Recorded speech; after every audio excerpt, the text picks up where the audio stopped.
The night that still haunts me began as a journey to visit my boyfriend, Todd, who lived in a different state. I was a 28-year-old teacher, and since it was winter break, I had some time off. Typically, we took turns visiting each other, but this time I was heading to his place for a week. My trusty, albeit old, 2009 Hyundai Sonata carried me toward Todd's home. The further north I drove, the more cautious I had to be due to the snow on the ground. My car wasn't built for snow, and with a blizzard warning looming, we decided it was best to beat the storm by arriving that night. As the snowfall intensified, I began to accept that I might need to find shelter for the night. The roads were deteriorating rapidly. After a quick sandwich and coffee at a small diner, I decided it was time to find a place to stay. The friendly waitress recommended some nearby hotels and motels, and I jotted down their names. As I conversed with her, a stranger at the bar, whom I later learned was named Toby, chimed in with his own suggestion. Toby had overheard my conversation and recommended a nearby motel, emphasizing its affordability. Although his offer seemed genuine, I couldn't help but find his presence and his insistence a bit odd. He introduced himself, and I provided a fake name, calling myself Michelle. For the rest of my time in the diner, Toby maintained an unwelcome half-facing presence. He was sitting at the bar, nursing a beer, which I found unusual in a diner. I hadn't realized diners served alcohol, but perhaps things were different in this small town. With a chill in the air and snow accumulating, I had to reach the motel as soon as possible. I drove cautiously but was relieved when I finally arrived, finding a small parking lot with a few cars. It appeared to be a budget motel, which suited my needs perfectly. Inside, I approached the front desk and inquired about a room for the night. The man behind the desk handed me a key to one of the downstairs rooms, and I paid around $50 for the stay. The room was small, with outdated wallpaper, a queen-sized bed, and a red carpet. It wasn't luxurious, but it would do for the night. Once settled in, I tried to FaceTime Todd, but the reception was abysmal. Our connection was marred by freezing video frames and interrupted audio. We decided to communicate via text instead, which was less than ideal but better than nothing. As I exchanged messages with Todd, I suddenly heard a noise emanating from the bathroom. My heart raced, and panic set in as I realized that I hadn't locked the room door when I rushed to the front desk earlier. Todd suggested I check the bathroom and see if the door locked by itself from the inside. He advised me to bring the key along, just in case. Putting on my shoes, I cautiously exited the room, wondering if the bathroom door had been closed when I left. However, my attention was immediately drawn to a set of fresh footprints leading from a car in the parking lot straight to my room. I hadn't seen anyone in that car earlier, and now it was empty. My anxiety escalated as I returned to my room and locked the door behind me. I sent Todd a frantic text, informing him of the footprints and the unnerving presence of someone who had followed me. He advised me to stay put and not confront the intruder. In a state of heightened fear, I called the front desk and explained the situation to the receptionist. The man at the front desk, not appearing particularly imposing, told me to stay in my room while he made a phone call. He didn't appear to be calling the police, though, but rather speaking in another language, perhaps to a friend or associate. I watched anxiously as the door to my room was opened, and the intruder, Toby, emerged, walking to his car. Toby's presence sent chills down my spine, but at least he was leaving. I reported this to the front desk worker, and moments later, a large man who spoke a language I didn't understand arrived. They exchanged words, and while I didn't know what they were saying, the man offered me a different room free of charge. I accepted the new key and moved my belongings to the new room with their assistance.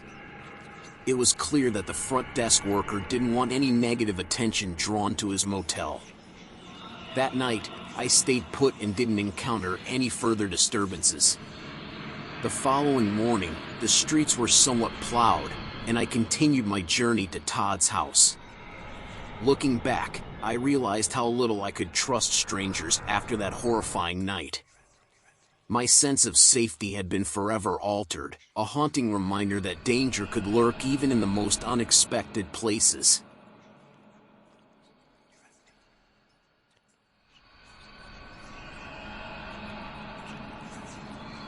As I embarked on a journey from the bustling streets of New York to the serene landscape of North Carolina, my mind was filled with anticipation and anxiety. 2 promising corporate office job interviews awaited me, promising respite from the dreary life I had been leading. The promise of a fresh start, better weather, and improved prospects beckoned me, and I chose to drive down to save money. With my suitcase packed and a heavy heart, I bid farewell to my family and set off on a dark Thursday night. The long, exhausting drive stretched out before me, promising an ETA of around 2 a.m. The caffeine from 3 cups of coffee did little to combat my sleep-deprived state. I had barely slept the night before due to the stress of the impending interviews, and after a grueling day at work, a nearly 9-hour drive was the last thing I needed. As the night grew darker and the highway quieter, fatigue began to creep in, threatening to overtake me. My eyelids grew heavy, but I knew I had come too far to turn back now. Then, in the dim glow of my headlights, I saw a man standing on the side of the highway. He was clad in a formal suit, unmoving, and eerily facing my car as I passed. My bewilderment escaped my lips as I muttered, "What the hell?" Bizarre thoughts swirled in my mind, attempting to explain the odd sight. Maybe he had been kicked out of a car, I pondered. Anything to keep my mind away from the encroaching exhaustion. But what happened next was beyond anything I could have imagined. Only 10 minutes later, another man in a suit appeared on the side of the road, mirroring the first man's eerie stance. I couldn't resist the urge to pull over and check if everything was okay. Perhaps they needed a ride? But as I slowed down and prepared to stop, I glanced in my rearview mirror and then turned around completely. The man had vanished into thin air. Panic surged through me as I hit the gas and merged back onto the highway, my mind a whirlwind of terror. My struggle to stay awake intensified, and I knew I needed more than just coffee to make it through the night. Desperation drove me to a pit stop where I purchased yet another cup of coffee. But as I sat in the dimly lit parking lot, a sense of dread washed over me. There, under a flickering light post, stood the same man in a suit. The man I had thought had vanished. His face, now more visible, revealed a middle-aged white man with short dark hair and a clean-shaven visage. But it was the way he faced my car, tracking my every movement, that sent shivers down my spine. I started the car and sped away, fearing what would happen if I stayed. I knew I couldn't continue the journey in this state, so I pulled off the highway into a deserted parking lot. With the seat reclined, I attempted to sleep, but fear gripped me. I couldn't shake the feeling that the man in the suit would reappear. As I drifted into an uneasy slumber, I was jolted awake by an inexplicable sense of dread. My eyes darted around the car's interior, scanning for any sign of the man. My gaze settled on the rearview mirror, and for a heart-stopping moment, I saw him. The man in the suit was sitting in the back seat, his expression blank. I let out a blood-curdling scream and tumbled out of the car, crawling away in terror. But when I mustered the courage to look back, the back seat was empty. There was no one there. I realized then that exhaustion and stress had played cruel tricks on my mind all night. There had been no man in the suit. It was all in my head. With my heart still pounding, I returned to the car, starting the engine once more. As I finally reached the Comfort Inn and collapsed into bed, the events of that night haunted my dreams. The next day, my first interview was a disaster. The interviewer bore an uncanny resemblance to the hallucinated man, causing me to freeze in terror. Though I managed to secure a job with the second interviewer, the trauma of that night lingered, forever etched in my memory. My therapist explained that the stress and sleep deprivation had triggered my hallucinations, and the man in the suit was a manifestation of my interview anxiety. It made sense, but it did little to alleviate the horror of that night. The mere memory sent shivers down my spine, a reminder of the darkness that can lurk within one's own mind.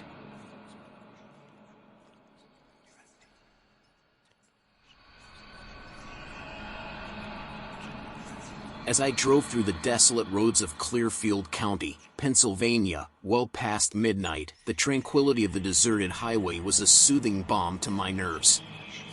My favorite podcast provided the backdrop to my journey when the sudden chime of my car's low fuel alert disrupted the peace. It was time for a pit stop at the nearest gas station, a short distance ahead on this secluded road. Pulling into the dimly lit, nondescript gas station, I noticed a man filling his beat-up pickup truck at one of the pumps. His gaze followed me as I entered the shop, where I grabbed a coffee and paid for my fuel in cash. As I returned to my car, I noticed the man at the pump had driven away. Just moments after leaving the gas station, an ominous ding echoed through my car, signaling trouble. My dashboard revealed that one of my tires was perilously low, and a disconcerting wobbling sound confirmed my fears: a flat tire. I couldn't recall hitting anything that might have caused it, so my thoughts turned to a chilling possibility. Had the man at the gas station slashed my tire? With trembling hands, I reached for my phone, frantically searching for the number of my roadside assistance company. As I did, the eerie silence of the deserted road was disrupted by the distant hum of an engine, though I couldn't see any headlights. The darkness loomed around me, and the engine noise suddenly ceased, plunging the night into an unsettling quiet.